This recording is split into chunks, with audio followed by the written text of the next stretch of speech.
Hi guys, I'm back again today with another reaction video, and today we are checking out how Europe stole Africa so quickly. So before we start, don't forget to subscribe, click the bell button, and let's learn something.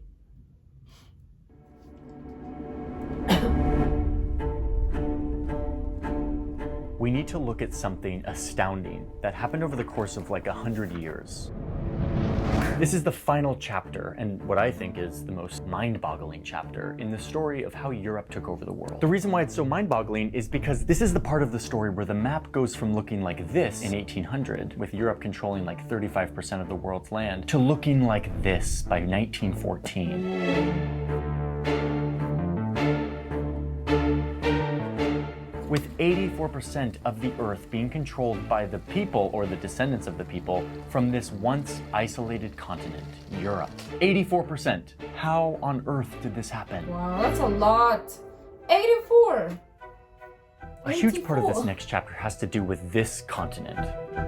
The second largest My continent on Earth, motherland, and the part of the world fatherland. that the Europeans hadn't really carved up yet. So this is where the whole story comes together. It shows us how technology and different ways of thinking helped these people take over the world, and in the process, shaped the world we live in today. The way that we trade, where we get... And learn something about history of my people while sipping on coffee. So do the same. And in the process, shaped the world we live in today. The way that we trade, where we get our stuff, the language I'm using to speak to you right now, and most of you understand it even though you don't live anywhere near the place where it was invented. I'm telling you, this isn't far away history How am I anymore. speaking This is the world we currently live in. So let me show you the third and final chapter of how Europe stole the world. So dramatic, I love it.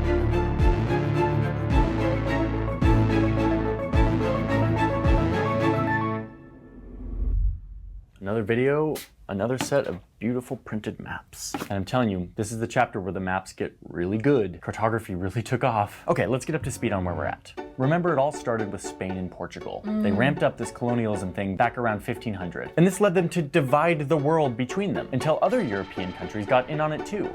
Then the real competition started. The Dutch created the modern corporation, which allowed them to speed all of this up. The world quickly turned into a giant marketplace, run by Europeans with boats and guns and incentives to bring profits to the shareholders back home. This is all a huge part of the story, but I'm telling you, when it comes to scale, imperialism is just getting started. And that's because Europeans are about to level up. We're gonna call this imperialism 2.0, a new way of taking over the world, fueled mostly by technology and a rare cooperation between all of these empires. One British Prime Minister described this imperialism 2.0 as, quote, the vulgar and bastard imperialism of irritation and aggression, of grabbing everything, even if we had no use for it. But let me tell you, if you're like me and you kind of have a low-key implicit belief that European domination was inevitable and that this was going to happen no matter what, I'm here to tell you that it almost didn't happen. That's because by the end of the 1700s, revolution was in the air. I mean, in my head, I didn't think people were that evil to allow this to happen, but I was wrong because it did.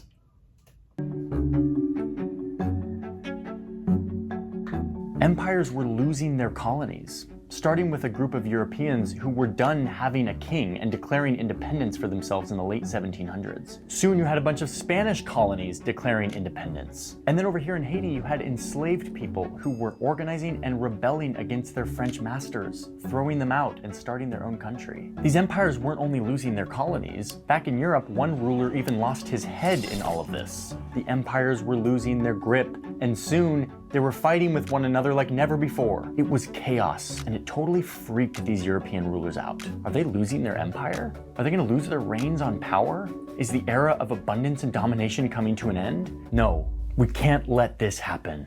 So they start doing something that was kind of unheard of. Instead of fighting and competing with each other, like they've always done, the European powers start talking to each other. Their empires were in jeopardy and they needed to collaborate, find ways to share power both at home in Europe, but also on the world stage. Soon, this new culture of diplomacy and collaboration would turn to focus on the one continent that none of these European powers had carved up yet. The new imperial frontier, certainly full of resources, but not yet conquered.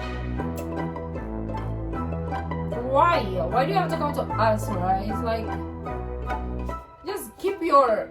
Why involve innocent people, right? We are having our own war, probably, obviously, within our own continent or countries, right? But why do you have to like leave us alone? Let's just fight our own battle. You guys, stop involving. It's too late to I mean, the maps tell the story happens, here. right? The maps were like a record of what Europeans knew and didn't know about the world. I mean, this one British map from 1800s says it all. Look at this thing. Europeans were definitely familiar with Africa, especially here in the coast, where for hundreds of years they had trading posts and, of course, the Atlantic slave trade. But look how they mapped the interior of the continent. It literally just gives up and is like... one of Dave's song, Gold Coast, the whatever coast, the Ivory Coast, right? All those are named in accordance to what they were trading off of that coast. So because they traded they took gold from Ghana, and they took ivory from Ivory Coast and other stuff from the other coasts. So they named it like that in accordance to what they were trading for. They couldn't even think of something smart to name us, but the things that they stole, right? Crazy. Land parts. And I know some people are gonna be like, but your people also allowed them to. Yes, they did, but if they didn't show up, we wouldn't be, right? We would be stealing from our own people in a small scale, not in a large scale. And then here we are centuries after, and you're like, oh, Africans are so poor because you guys stole. Okay, why am I so bitter? The interior. Was even like? It literally just gives up and is like inland parts, almost entirely unknown, which is pretty rare for this time period. At this point, the Europeans had really mapped a lot of the world. But this place was off limits. It was the stuff of legend, and myths. The caption here on the map says that this interior part of Africa may be considered as absolutely unknown or completely unexplored. All we know, says the map, is that its immense and arid sands are intersected with complete collections of the most ferocious beasts and most uncivilized men.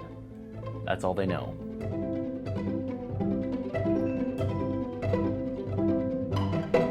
There was a very good reason for this. The fact is that soldiers and explorers from Europe who went into this area, a lot of them didn't come home. Up to 40% died from diseases like the mosquito-borne illness malaria. So much so that this part of the map became known as the white man's grave.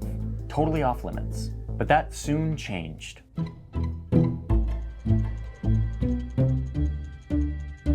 Okay, fine. Yes, some people are gonna be like, two giant things happen that change everything, completely redirect what Europeans can do with their mounting power. First, these two French guys are able to take the bark of this tree, which had been used for a very long time for a variety of purposes, and isolate a vital chemical called quinine. It combats malaria, the major killer of Europeans in Africa. They now have a white man's shield to protect them from the white man's grave.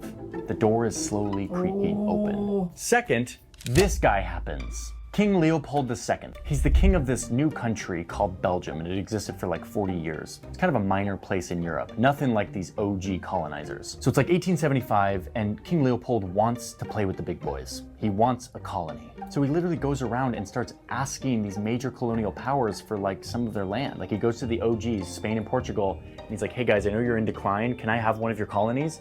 And they're like, no. So then he goes to the British and he's like, hey guys, I know you have New Guinea. Maybe you don't have any plans for it. You could give it to me.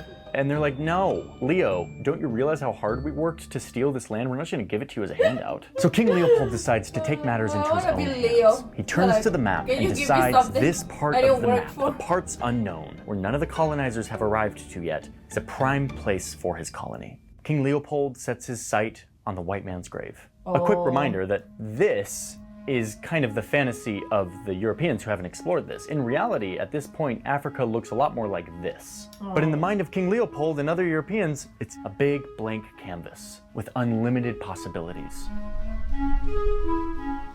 So Leopold sends explorers to like the dead center of this blank canvas. And they're armed not only with some of the latest and greatest weapons, but also with medicine that shields them from these killer tropical diseases. These Belgian explorers arrive and are able to make agreements with the locals, laying claim to this land. King Leopold now has his own little colony in the center of the white man's grave. Oh. And of course, they start mapping it. This is a map from a bunch of Belgian cartographers and explorers when they first arrive to this center part of Africa. Very little detail here at the beginning. This is 1880. They basically got this river, some of the offshoots, but they don't really know what's going on in here yet. This becomes the frame that Leopold uses to build his colony. Now, of course, this freaks the French out because they're like, hey, what's Belgium doing in Africa? Why are they exploring all this land? So they decide to send their own explorers to claim their own bit of land. After all, they've got the medicine. It's not nearly as dangerous. And the Belgians are doing it. Well, of course, now the British are waking up. They're sending people too. And even the new kid on the imperial block, Germany, is chipping in. And now suddenly, but we've got a French scramble on our though, hands. right? UK.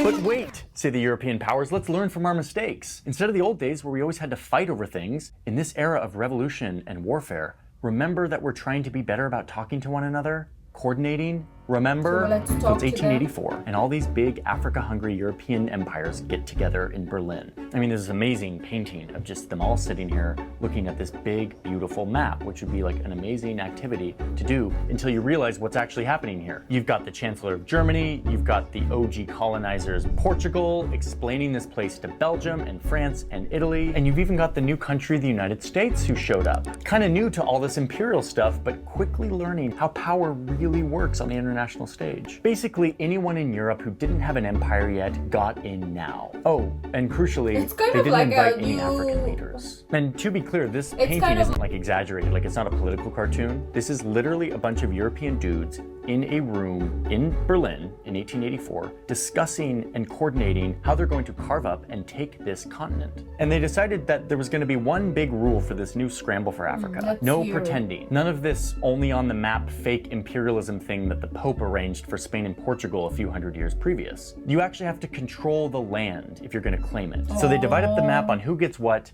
they leave the conference, and they get to work. The French start moving in quickly from West Africa. The British begin taking over Sudan and expanding north from down here in South Africa to take over all of this land. The Germans really start establishing themselves here and over here. It's widely spoken in Africa, so it's kind of like our major subjects as well that you need to take. I know Ghana wasn't colonized by French. We were colonized, I feel like, by United Kingdom. Yes, because we use British standards in learning. But we needed to learn French because our neighboring country, if you can see in the map right now, this is our neighboring country. This is Ghana. I know Ghana looks like the pregnant woman, so I will never forget her because she's literally pregnant, if you can see right there. So yeah, our neighboring countries were French, so we had to learn French as like a major subject, because what if you end up in Congo? I don't know why, but what if or in Chad or something, and you have to speak French, right? Or Italy starts occupying all this land up here in the north and east. And Leopold, well, he got his colony. 77 times the size of Belgium. Here it was as a blank canvas when they first started exploring in 1880. Here it is 14 years later. Little Belgium down here, giant Congo up here. The blueprint has filled out. The conquest is complete. With his new colony, King Leopold, of course, went on to do horrible things, exploiting, pillaging the resources from this place, and wreaking horrible havoc on the people. And it is horrific, and it is horrendous, and I made a whole other video that kind of goes into it more. I'll link to it, and go to the sources in the description, please. Okay. I I like this all of dramatic these empires effect. were carving up this map, coming in, mapping it very beautifully. It's like literally the opposite of what it was. It was unknown and now it's totally known. Pillaging the resources, bringing it back home, making record profits, etc., etc. And all of this carving, it happened really fast. Oh. But wait a minute, hold on, pause. How does this make any sense? Like, it made sense when it was all like on water and there were ships and there was domination and trading ports and all of that. But this is an incredibly logistically ambitious thing to do. Like, this was actually a central question for me that led me to make this series, because I just didn't understand how these countries in a matter of a few years could completely carve up the second largest continent. Well, the answer to that question isn't that surprising. These Europeans now had a leg up. They had new tools. Damn. Remember, they had invented capitalism to make them rich. That gave them time to do science, which gave them technology that they used to make their capitalism better and more effective, more productive. This cycle repeated itself over and over and over, giving Europeans a further and further leg up technologically, until soon they had stuff like this, a steamboat. You didn't have to worry about the wind anymore to keep going. You could just steam your way all the way up African rivers. And the old African queen. Or the railroad, a quick way to transport food and troops. Like, you can see this map. All of this red is either railroads that they put in or railroads that they were constructing at this time. This allowed Europeans to level up not just in Africa, but everywhere. I mean, here they are in India. The British quickly taking over this entire subcontinent of what today is India and Pakistan and Bangladesh with this massive, complex rail system that they built basically in no time. They also invented the telegraph, which could now relay messages in a matter of minutes instead of weeks. I mean, this political cartoon really personifies how powerful this was. Yeah. And of course, what we've been looking at this whole time. They made maps. Big, beautiful, juicy maps showing the geography and the people and all of the land that they had conquered. In addition to technology, these empires had also perfected the art of allying with local power holders and turning the people against each other, divide and conquer, which allowed a small group of Europeans to control millions of locals. And of course, they had these.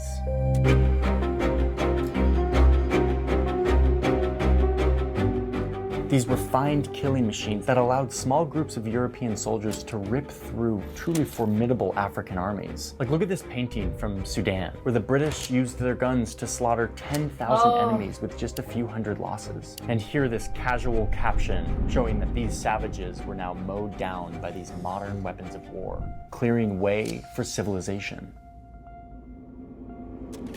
Now, it wasn't this easy everywhere. Descendants of white Dutch settlers held off the British for a long time down here in South Africa. And the Ethiopians were able to hold off the Italians from conquering their land, making it the only place in Africa to never be colonized. But listen, in the midst of all this bloodshed, we have to talk about something that doesn't fit cleanly into our narrative. I'm so of good extra. Some people think I do fake reactions because I'm so extra. Like, my dates, I'm literally like this in my day life. I'm so extra.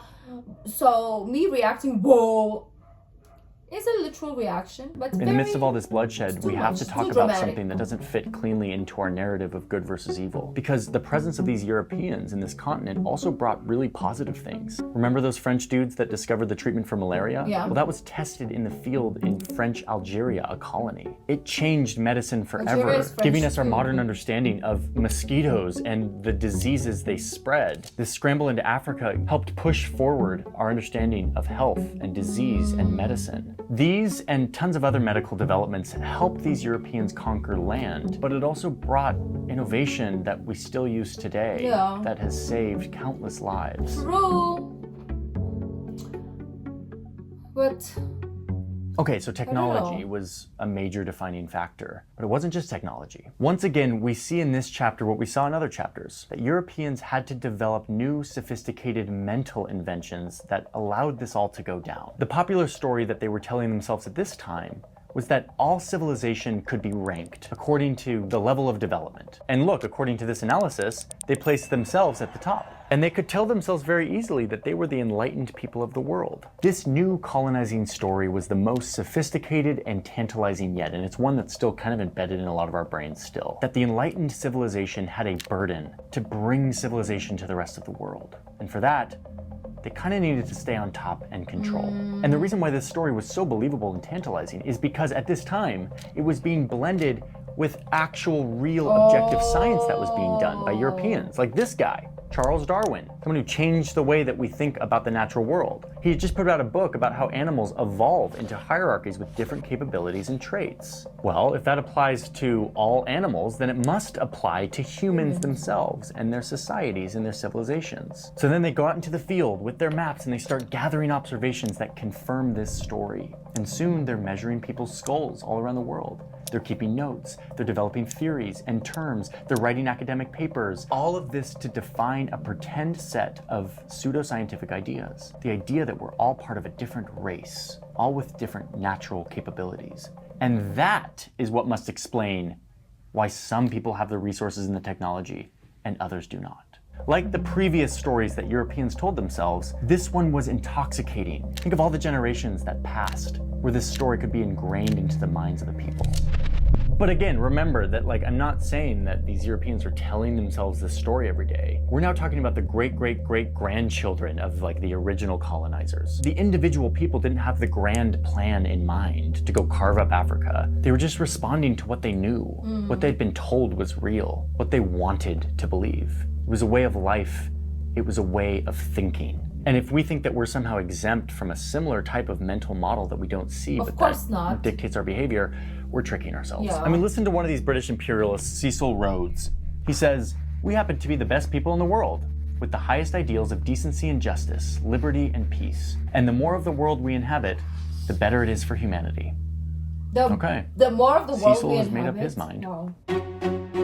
Okay, so let's look at the map in the early 1900s. Africa Is that the looks only like way to become a this, better completely human carved being? up by European powers. Over here, the Dutch had conquered the entire Indonesian archipelago, the French completely taking over this part of Southeast Asia. But the real kingpin in all of this taking over land stuff was the British Empire. In addition to all this stuff they had in Africa, they occupied the huge Indian subcontinent. They also had a few of these important ports like Hong Kong and Singapore. I mean, I can't go over all of the stuff they took over because it's just too much. At the peak of their empire, they ruled over 412 million people, which was a ton for that time. Their domination had spread to almost 25% of the globe, making Britain, this rainy set of islands in Europe, the biggest empire that ever existed. In doing so, they spread their people, their ideas, their economic system, their fringe language to every corner of the world, including where I'm sitting right now, because remember, the US is just one expression of the British Empire, the branch of the empire that went on to become the most powerful country in the world, to influence how the world order would look.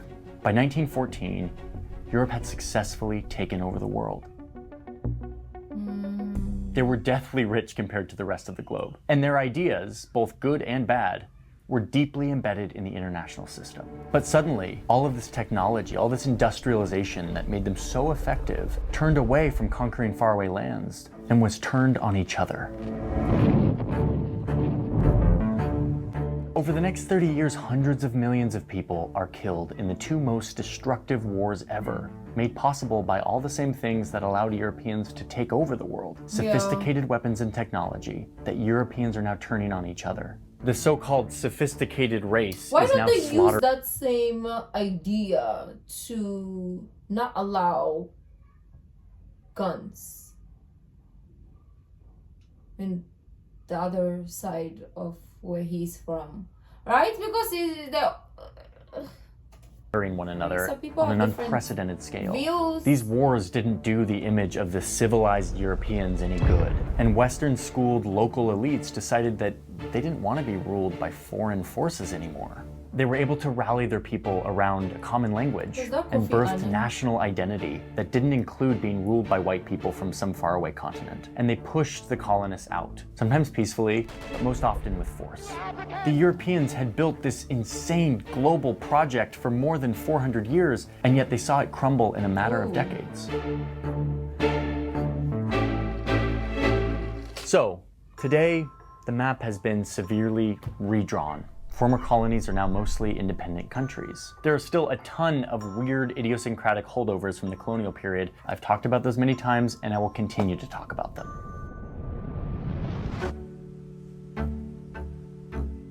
I want to finish this video and finish this series up with my last thought here, which is something that the map doesn't tell us much about. What? Even though all these countries became independent and they can claim their own sovereignty, their own borders, their colonizers are gone, they didn't actually. Not only were there loads of borders that were literally drawn by colonizers, I mean, see basically all of my previous work, but by the end of this, it was the Europeans that had tied the whole world up into an interconnected system that still kind of echoed the old one. The Dutch invention of the shareholder corporation didn't go away. Private companies didn't suddenly stop looking to the same far-off places to find resources, to find labor, to feed increasing demand among their people back home. And European rulers and their offspring didn't stop using their big metal guns and their technology to get what they wanted in faraway lands, occasionally talking to each other and occasionally fighting with each other. Fighting to control land, to control people, to control ideas. And perhaps most powerfully, the idea that our enlightened way was indeed the best way. We will stand with the new leaders of Iraq as they establish a government of, by, and for the Iraqi people. Certainly has not gone away.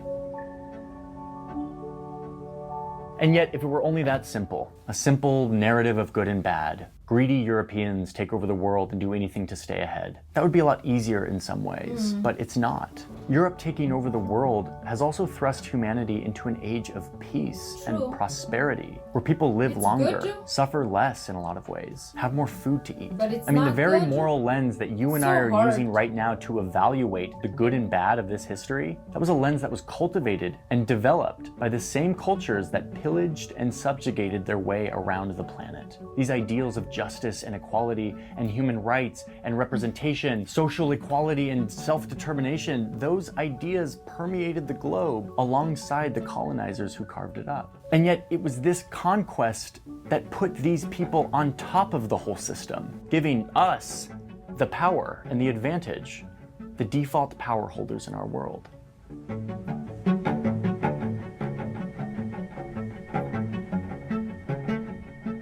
These three parts have been a story of how an isolated group of farming people, some of them my ancestors, left their shores to explore, discovering a vast world that eventually they would find a way to control, and in the process, setting the rules for how things work today. What's slightly scary to me about this is how easy it is to look back on this whole history and feel like it was going to happen this way no matter what, that it was inevitable, that of course Europeans took over the world. They were always more adept, they were bound to control the planet. But if there's anything I've learned diving into this broad tour through European imperialism, is that this idea is just hindsight bias. This didn't happen because of some superior DNA or because God wanted these people to take over the world, but rather it happened because a bunch of people happened to be at the right place that allowed them to start a chain of millions of little decisions that pushed them to do whatever they could to procure more and more resources. They got ahead because of lucky circumstances, and yet today in our modern world, we continue to do whatever we need to stay ahead, while simultaneously believing that it was always going to happen this way.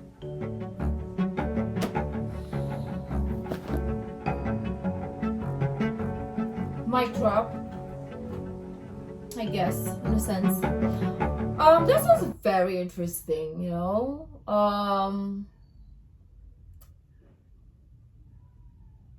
Like, you cannot sit here, or I cannot sit here and be like, oh, what did you do, la di da di da, because in a sense, like you said, it's, look at where we are right now, right? Because of that discovery.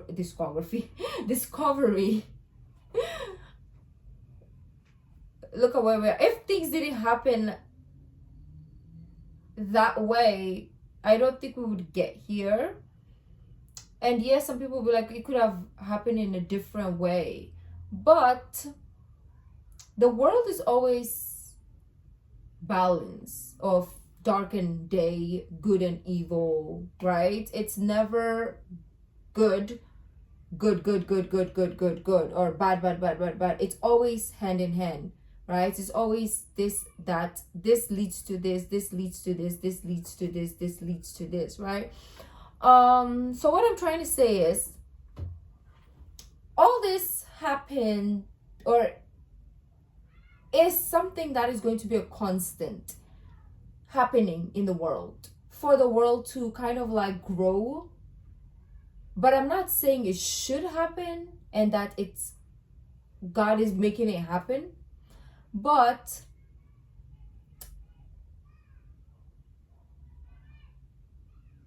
I don't know how to word it, okay? I don't have the best description. Wait, is it done?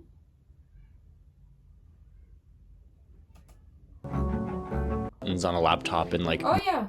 how they're made. But in my these videos, and Okay, it is done. It says done ad. Okay, so I can be the best person to describe or explain what I'm trying to say. Let me know what your thoughts are. If there's something that you want to add, or that I didn't realize, or you know, that I missed, let me know down in the comments. If you like this video, don't forget to give this video a thumbs up, subscribe. I'll see you in the next video. Bye.